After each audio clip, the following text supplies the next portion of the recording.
On the morning of the 15th of March, in the year 44 BC, the most powerful man Rome had ever produced got dressed, kissed his wife goodbye, and walked out the door. Even though she had begged him in tears not to go, he had been warned.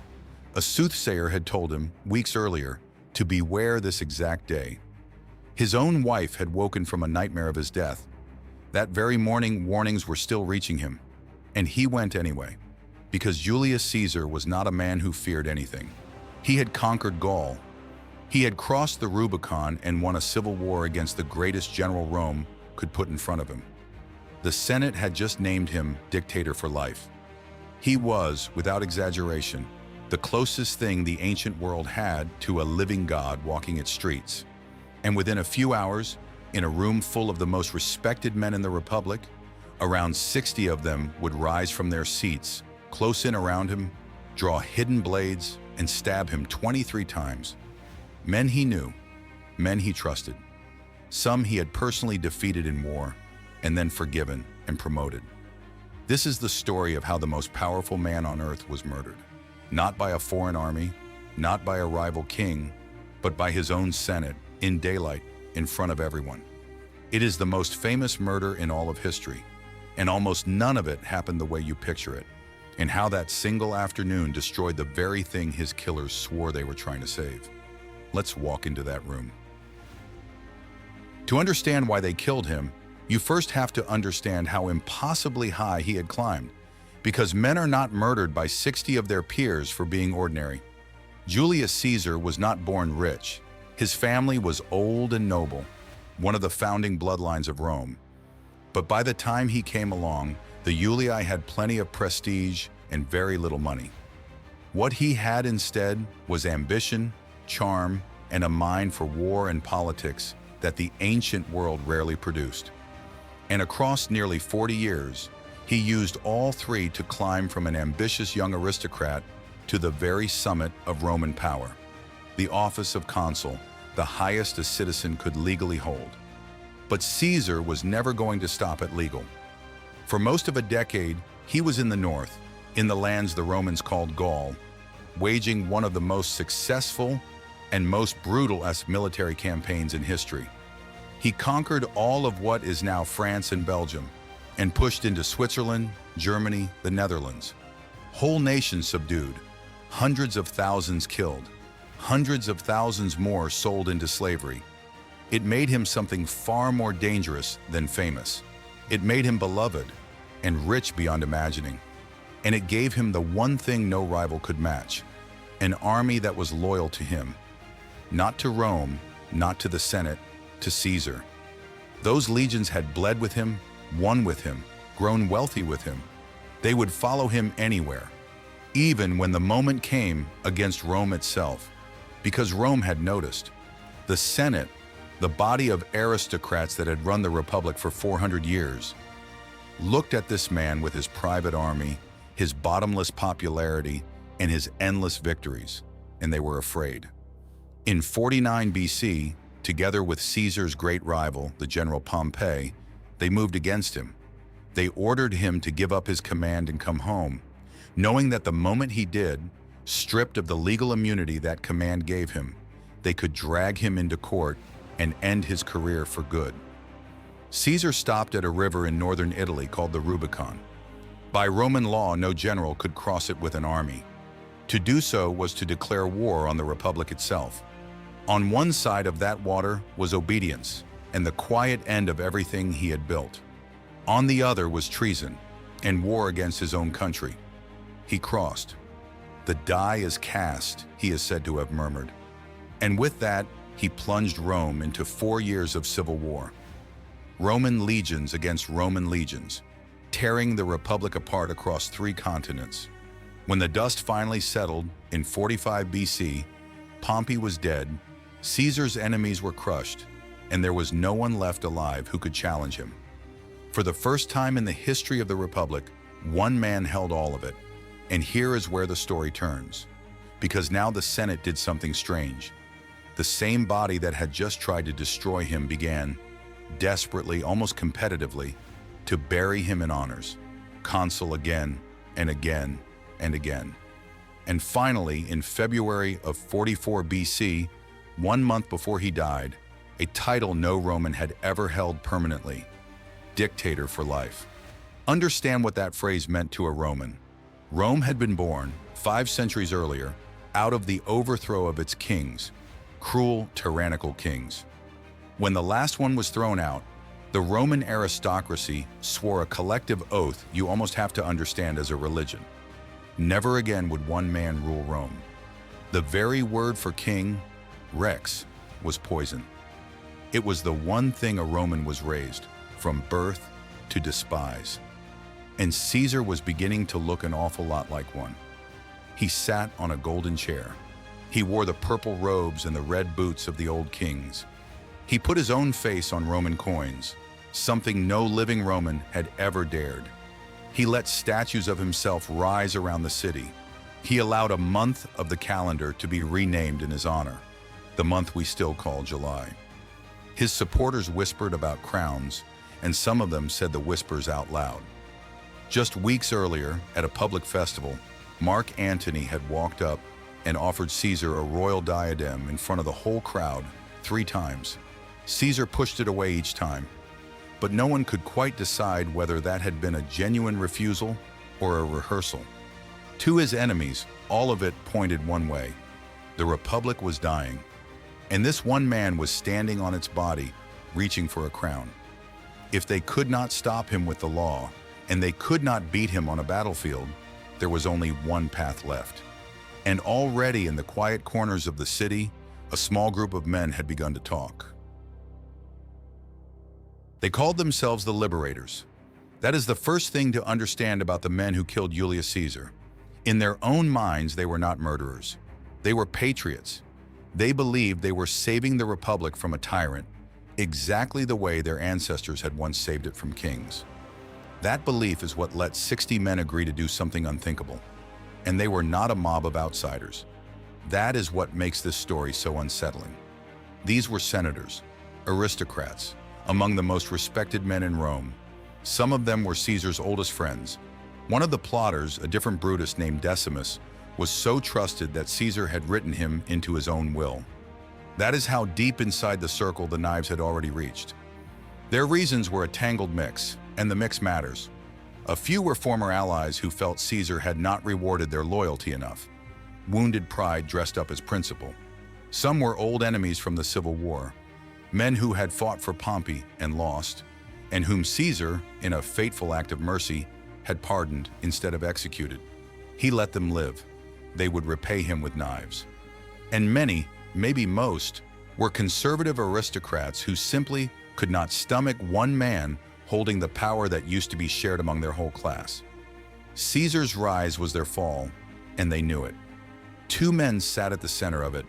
The first was Julius Cassius Longinus, sharp, bitter, and relentless. Cassius was the engine of the plot, the one moving from senator to senator in the dark, testing loyalties, doing the dangerous work of turning private resentment into a coordinated conspiracy. But Cassius knew the plot needed something he did not have. It needed a face the people would trust. It needed a name, and that name was Brutus, Marcus Junius. Brutus was not just any senator. He was descended, or at least believed himself descended, from the very man who, 5 centuries earlier, had overthrown Rome's last king and founded the Republic. The name Brutus was quite literally the name of Roman liberty. If a Brutus turned against Caesar, it would not look like envy. It would look like history itself repeating. And here is the part that turns politics into tragedy. Caesar loved Brutus. Brutus had fought against him, on Pompey's side, in the Civil War. And Caesar had not only pardoned him, he had favored him, promoted him, treated him almost like a son. There were even whispers in Rome that Brutus might actually be his son. Whatever the truth, Caesar trusted him completely. Which is exactly why the conspirators needed him. The betrayal only works if it comes from the one person the victim would never suspect. And before I take you into the room where it happened, let me say this to you directly, because you have come a long way with me already.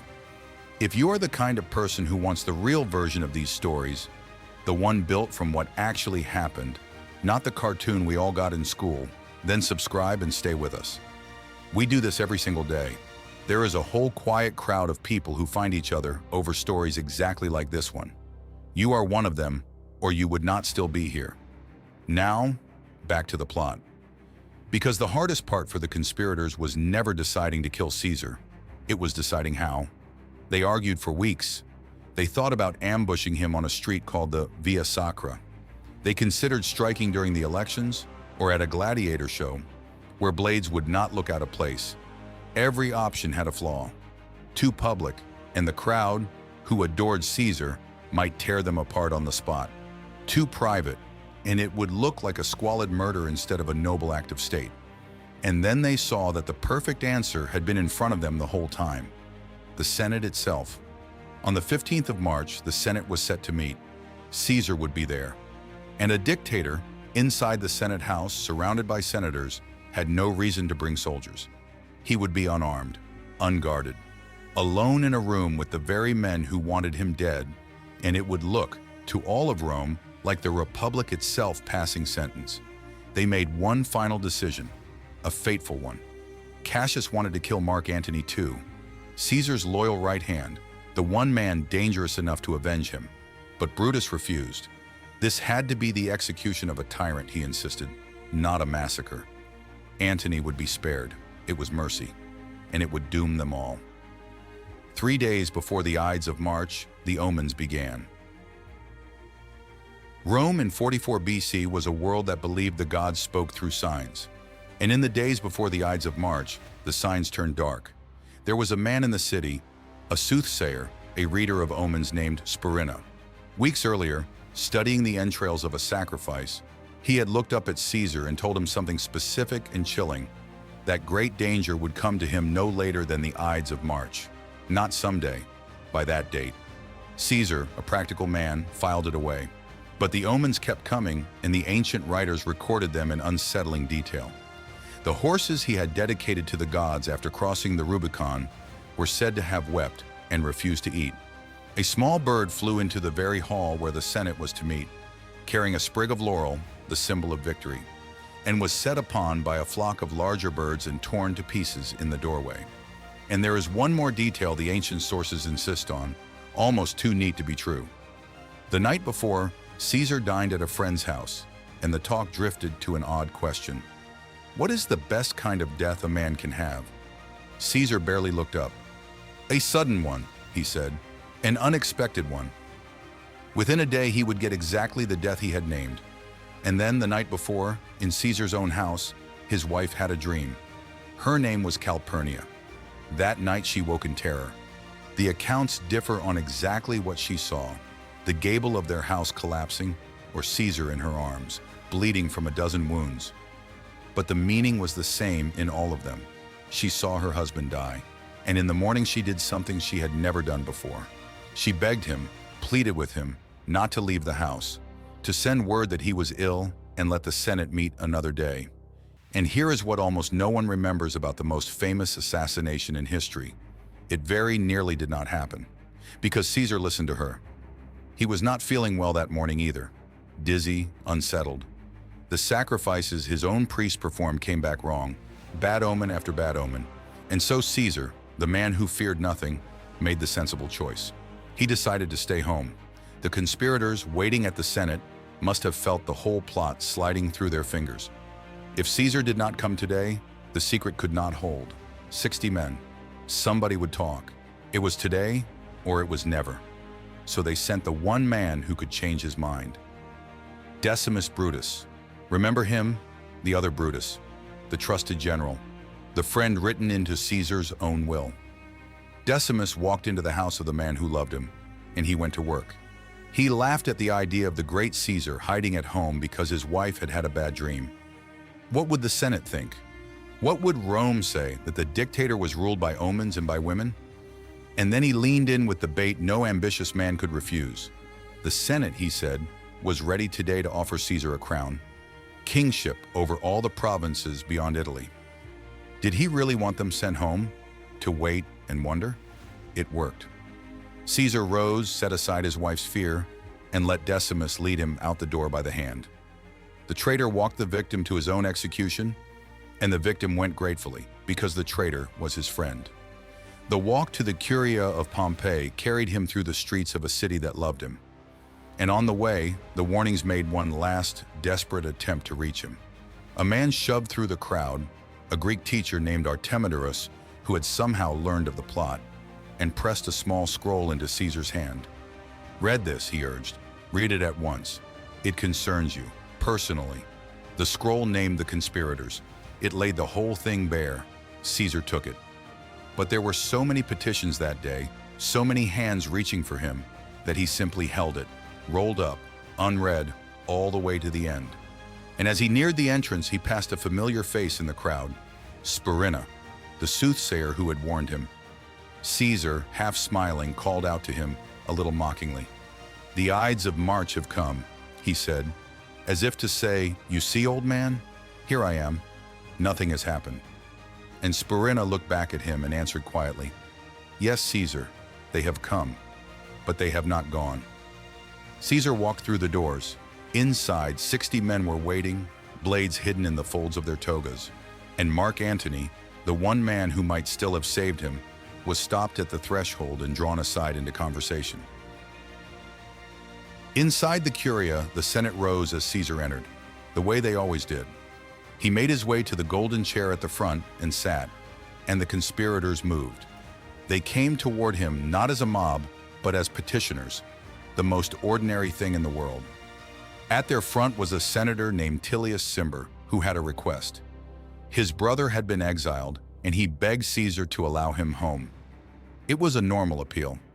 And as Caesar spoke, the others drifted in around the chair, closer and closer, pressing near as if to add their voices to the plea. Caesar was slowly being surrounded, and he did not see it, because it looked like nothing more than a knot of senators asking a favor. Caesar waved the petition away. "Not today," and that was the signal. Caesar reached down with both hands, seized the top of Caesar's toga, and wrenched it down from his shoulders, pinning his arms, baring his neck. "Why?" Caesar snapped. "This is violence." Those may have been the last ordinary words he ever spoke, because behind him a senator named Casca had already drawn his blade. He struck at Caesar's neck, but his hand was shaking, and the blow glanced, opening only a shallow wound. Caesar reacted like the soldier he was. He spun, caught Casca's arm, and drove the only weapon he had, the sharp metal stylus he wrote with, straight into it. "Casca, you villain!" he shouted. "What are you doing?" For one heartbeat, the most powerful man in the world was fighting back, and it might still have gone any way at all. Then the others fell on him, and the pretense collapsed into chaos. Blades came out of 60 togas at once. They stabbed at him from every side. The men he had pardoned, the men he had promoted, the men he had called friends. It was so frenzied, so tightly packed, so blind, that the conspirators wounded each other in the crush. Brutus took a blade to the hand, Cassius struck allies by mistake. This was not the clean, noble execution they had rehearsed in their heads. It was a scrum of frightened men hacking at a single body, and Caesar fought. At first he fought, twisting, trying to break loose, trying to find a gap in the wall of his own killers, until he saw one particular face, because there, among the blades, stepping toward him with a knife of his own, was Brutus, the one he loved, the one he trusted, the one he had treated as a son.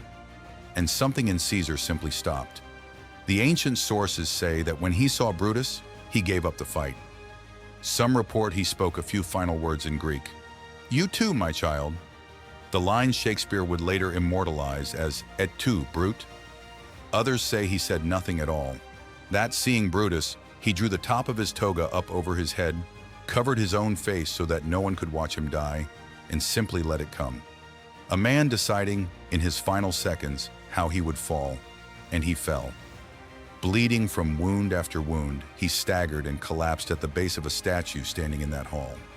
And here the gods, or history, or blind chance, arranged something no writer would have dared invent.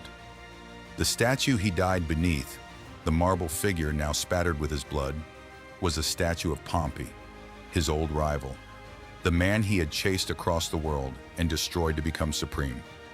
Caesar died at Pompey's feet.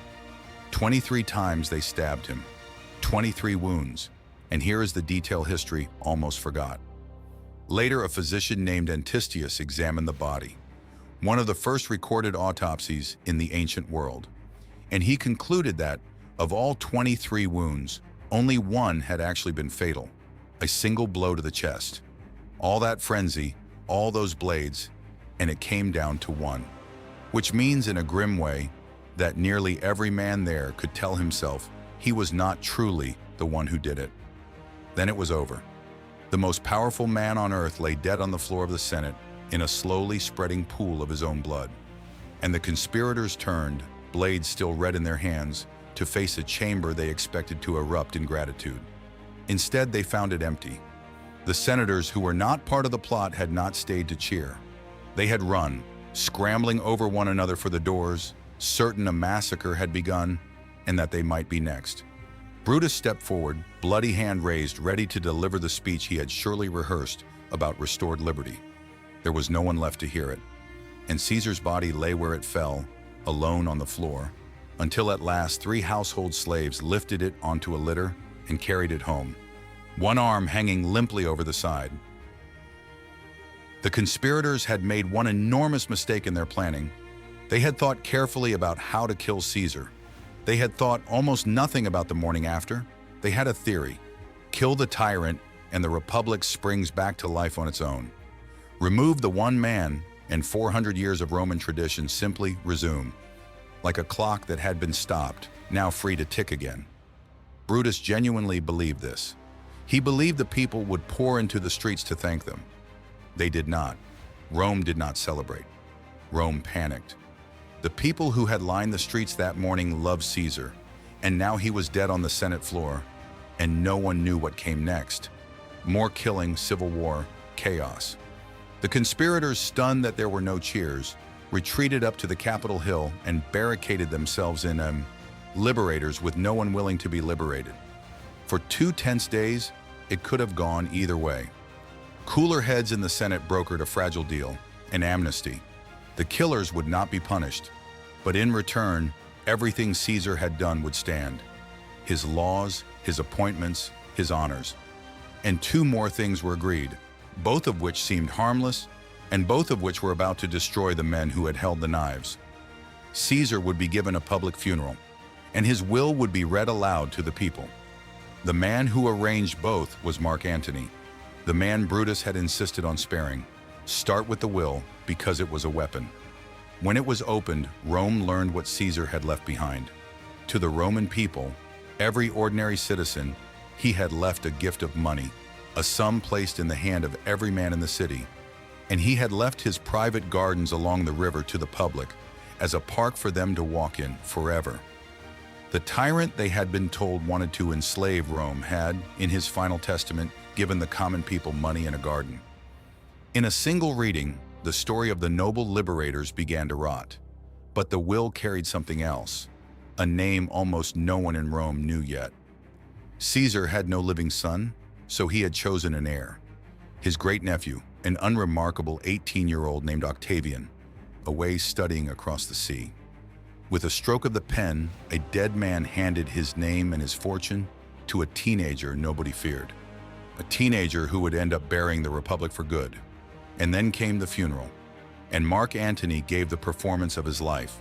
He stood before a grieving, uncertain crowd in the forum, with Caesar's body in front of them, and he did not simply praise the dead man, he worked them. He reminded them of everything Caesar had done for Rome, and for them, personally. And then, at the peak of it, he lifted up Caesar's toga, the actual garment, torn and stiff with dried blood and punched through with holes. He showed them, hole by hole, what their noble senators had done. Some sources say he raised a wax image of the body itself, turned so the whole crowd could count all 23 wounds. The grief in that crowd curdled into rage, and the rage exploded. The funeral became a riot. The people seized whatever they could, benches, tables, shutters torn from the shops, piled it in the forum, and burned Caesar's body right there, in the heart of the city, in a fire of their own fury. Then they turned, torches in hand, and went hunting. They poured through the streets after the men who had done this, burning their houses. In the chaos, they caught a man named Cinna, a poet, and tore him to pieces, having confused him with a conspirator of the same name. That is how blind the fury had become. The liberators had to run for their lives. Brutus and Cassius, who days earlier had stood over the body, expecting to be hailed as saviors, fled Rome, fled Italy entirely, chased out of the very city they believed they had rescued. And this is the hinge of the whole tragedy. One decision did it. Brutus, in the name of keeping their hands clean, had spared Mark Antony. He wanted to execute a tyrant, not commit a massacre. On its own terms, it was an honorable choice, and it was the choice that destroyed them. Because they had killed the man, but they had left alive the one person with the skill and the motive to turn all of Rome against them, and to hand a dead Caesar a victory he could never have won alive. They had learned far too late the oldest lesson about killing a king. You can put a knife in the man. You cannot put a knife in what the people feel about him. Here's the cruelest part of the whole story. Everything the conspirators feared, everything they killed Caesar to prevent, they caused. They murdered him to stop one man from ruling Rome. What they actually did was set off 13 more years of civil war that ended with one man ruling Rome absolutely and permanently in a way Caesar himself had never quite dared. It began almost at once. Into the chaos after the funeral stepped that teenager from the will, Octavian. 18 years old, untested, and it turned out one of the coldest political operators the world has ever seen. He took Caesar's name, he took Caesar's money, and most important of all, he took Caesar's veterans, the soldiers who would follow that name anywhere. Overnight, a boy nobody had feared commanded an army. At first, Octavian and Mark Antony circled each other as rivals. Then they did the math and joined forces, along with a third man, Lepidus, into a pact history calls the Second Triumvirate. 3 men carving up the Roman world between them, with one shared first priority: hunt down and destroy the men who had killed Caesar. And they were merciless about it. They drew up lists, prescriptions, names of enemies to be killed on sight, their property seized by the state. Thousands died. Among them was Cicero, the greatest orator Rome ever produced, who had thrown his voice behind the liberators and attacked Antony without mercy. They caught him, they killed him, and they nailed his severed head and his hands, the hands that had written the speeches, to the speaker's platform in the Forum, so that all of Rome could see what happened to the losing side. Then they went after Brutus and Cassius. The 2 of them had fled east and raised an army of their own. In 42 BC, the armies met near a town in Greece called Philippi. And in 2 brutal battles, the cause of the liberators died on the field. Cassius, wrongly believing the day was already lost, ordered a servant to end his life. Brutus held on a little longer, won a piece of it, then lost the rest, and fell on his own sword. Within just 2 years of the assassination, nearly every man who had drawn a blade in that Senate house was dead. And here is the detail that feels lifted from a tragedy. A great many of them died by their own hand, and more than a few by the very daggers they had used to kill Caesar. The blades came back around. There is even a story that, on a night before the end, Brutus was visited in his tent by a ghost, a shape that told him it would see him again at Philippi. But even that was not the end of the dying, because once the liberators were gone, the victors turned on each other. Antony and Octavian, the 2 men who had avenged Caesar side by side, became the last 2 rivals standing. And Rome got one final civil war. It ended, as you may already know, in Egypt, with Antony and his ally Cleopatra defeated and dead by their own hands, and Octavian left as the last man standing in the entire Roman world. And what did that last man do with it? He had watched his adoptive father get stabbed to death for looking too much like a king, and he had learned the lesson perfectly. So he took all the power Caesar had ever reached for, and more. But he never once called it what it was. He did not take the title of king. He did not even take dictator. He called himself, modestly, the first citizen. And the Senate, exhausted, grateful for peace at any price, gave him a new and reverent name, Augustus, the first Roman emperor. The Republic, the thing Brutus and Cassius had spilled all that blood to protect, was finished. It never came back. Rome would be ruled by emperors for the next 500 years. Peace came, in time, the famous Roman peace. But it was the peace of a single master, bought with the very freedom the Republic had guarded for 500 years. The price of killing one strong man turned out to be every strong man who came after. And the final irony, the one that should sit with you, is written into our language to this very day. The men in that room killed Caesar to make certain no one would ever rule Rome like a king. Instead, they made his name immortal as the word for a supreme ruler. Every emperor who followed took his name as a title, Caesar. It echoed down the centuries and across the world, into the German Kaiser, into the Russian Tsar.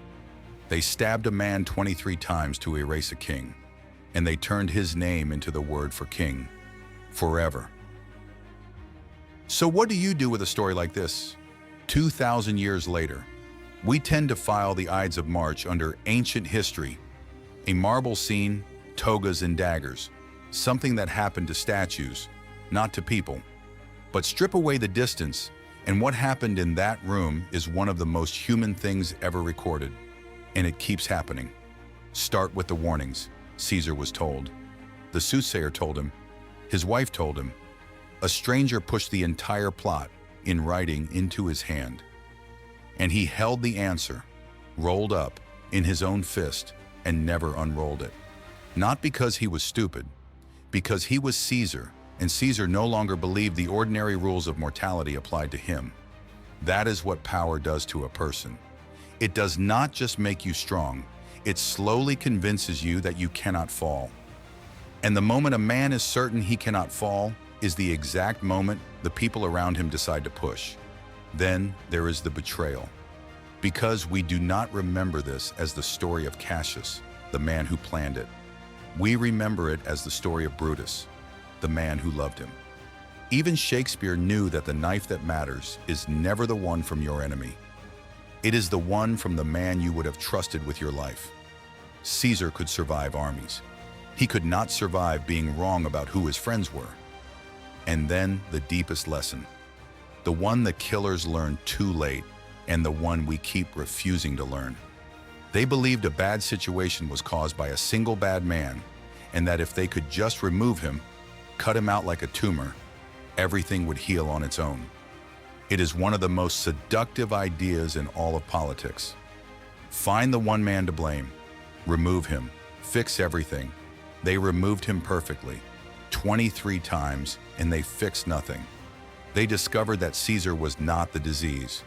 He was a symptom of a republic that was already dying, already too big, too rich, too broken to govern itself the old way.